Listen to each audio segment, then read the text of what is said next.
started up in 1878 by a gentleman called John Lawrence. Now, this came about because he took two of his friends around the Broads and he was a growing deed. The beekeeper birdwatchers, they wanted to keep stopping, but Loins is a rather impatient man and wants to keep going. And finally, one of the mast loins pointed me just higher than the dinghy, so they could please themselves where they went. Thus the concept of boat tower was born. Now, seeing the potential for holiday boating, he built a selection of cruising boats especially suited for the Broads, where he charged £1.10 to £2.50 a week for a boat without attendants and 3 to 4 guineas with attendants. Now, Loins originally operated this business from Norwich, but it soon became clear that a more natural location would be here in Wroxham. And with these small, easy-to-handle yachts, it paved the way for the modern self-drive cruiser industry that we know today. And on this journey, we'll be going down and seeing a couple of the nice Broads we have here, Wroxham Broad, then Salhouse Broad, and then further on to Didler's Mill. There, hopefully, we'll see a little bit of history, so we'll talk about the origins, the history of the Broads, but also lots of the wildlife. And we're going through here in the spring season, the breeding season as we know it. So hopefully we'll see lots and lots of youngsters out there, some young goslings as well, plenty of the geese out there now with the early breeders. So hopefully we'll see plenty of that. So the company called Broadstores, the one that we all work for, was founded here in Wroxham in 1935 at that boatyard, at John Loins boatyard. And it was all started by a retired bank manager, Mr. Charles Hannaford. Now, Charles Hannaford, he loved the Broads very much and spent many of his holidays here. He spent a lot of time in this area building up his boatyards. And he was actually quite a keen artist and author, and wrote and illustrated a small guidebook for his passengers. We've had this book reproduced, and it's quite an interesting read. We've actually been selling it for well over 70 years, since around the World War II, and it gives you a good sort of idea what the Broads kind of used to be like, a bit of history in it, and shows you a few of the wherries, and has a map in there as well. Quite an interesting little read. If you would like a souvenir copy of this lovely little memento of your trip out with us today, they're available from Donna, and she'll be walking around with these, and they're just priced at £2 each. Okay, so at the start of the trip, we've got our first bit of wildlife. On the left-hand side, you can see on this moored-up blue boat, this Barnesburn craft day cruiser here, you can see a grey heron just on the top, facing away from us at the moment, probably after a few fish from the people up there on the first floor of the house. But there, grey heron, just there on the left-hand side. And I'll talk about the grey heron in a moment, but we've got some wonderful things to have a look at here. On the right-hand side, we've got Barton House Railway and the Wherry Yacht Charter Trust all in one. So have a good look here.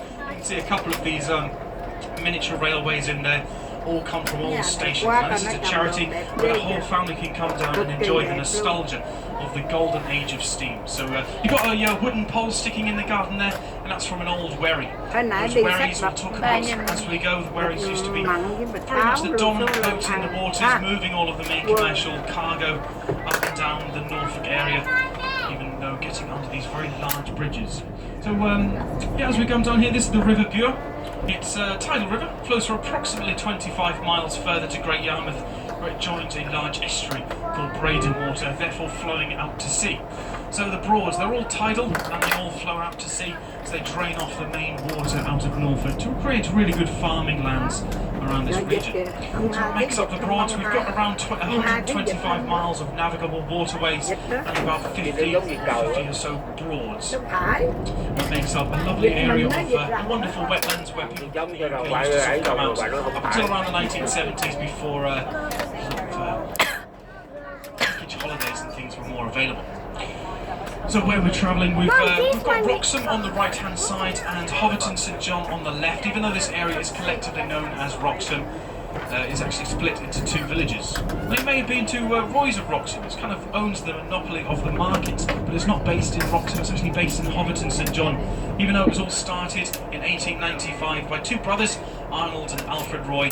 They started that up in Coltishall, and then only 4 years later, in 1899, decided to come here, started up a small market, and eventually now own the monopoly of the market.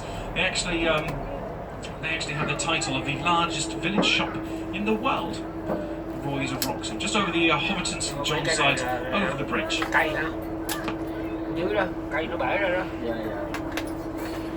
can see this small thatched building just now on the right-hand side. We've actually got a nest just up there, just to the right-hand side, but the mother on this nest is just kind of hidden right behind this on the right-hand side. You can't really see him at the moment. But there on the right hand side, we've got a small Egyptian goose nest in the roof. They're pretty bad for going in the roofs, destroying the thatchings we have around here. But the Egyptian geese do like to nest up a lot higher. The Egyptian geese we've actually had since the 1950s. You can see one flying just in front of the orange boats. You can actually see it now landing on that side, on our right hand side. In fact, both of them are now coming over. That's probably where the mother was, just hidden. But there you go, just on the right hand side now. Hai con vịt kìa, hai con vịt nó đang. A bit of a shout on that right hand side. Yeah, no, they were brought over by merchant seamen from Cairo, and then they were introduced into the UK in Wroxham. They were supposed to be guard ornamental birds, and they escaped and survived that first winter. Now we have a few of them already, of course, like the grey-lag geese. They're really high in number. They were really expected to succeed in this breeding sort of season. The Egyptian geese a bit less in numbers. Okay, so over to your left-hand side. Hopefully you can see a long wooden pole sticking out of the garden. That's another wherry mast. You can see quite a large lead weight at the bottom, and also a wherry just behind that. So just have a look there quickly. Just to the left-hand side, a black-hulled boat with a wooden saloon. That's quite an interesting boat there, because it kind of shows you two different eras of these wherries at once.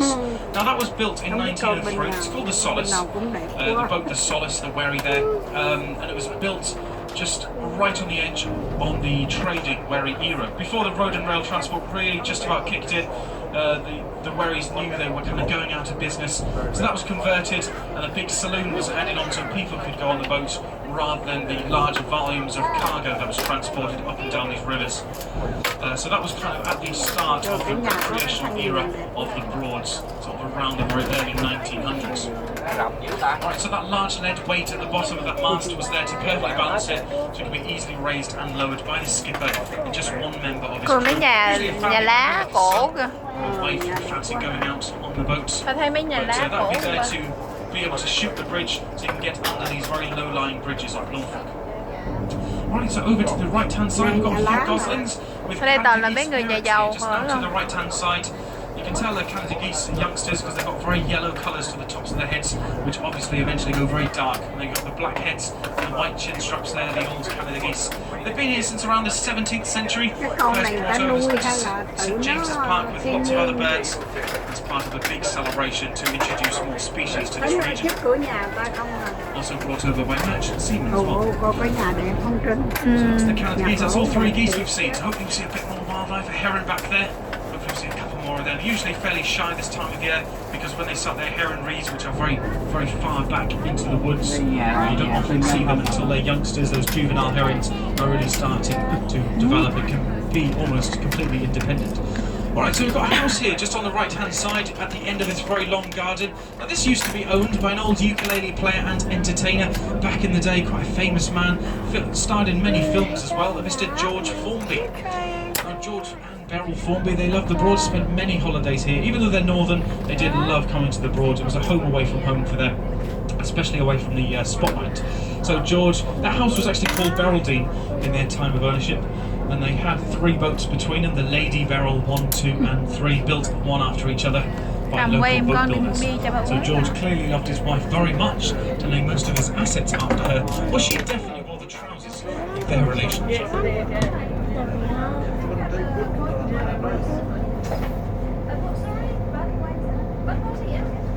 Alright, so you can see the Hovard and St John's sides kind of disappeared behind the trees, but we've still got the Wroxham side for the next couple of corners before we leave the village. Now on this stretch of houses you may have noticed a few thatched properties, a couple of lovely properties coming up now on the right hand side. One of my personal favourites just nearly coming up just after my house here. Now you can see the main body of the roof, like it's all thatched, but the main body of the roof is actually a locally grown Norfolk reed, which is quite brittle, doesn't bend very easily, therefore the top part of the roof, the ridge, is made of a softer, more flexible plant known as sedge. Those sedge leaves are bent over that ridge to form a watertight seal held in place by a lattice work. Cái nhà này mới đẹp nè.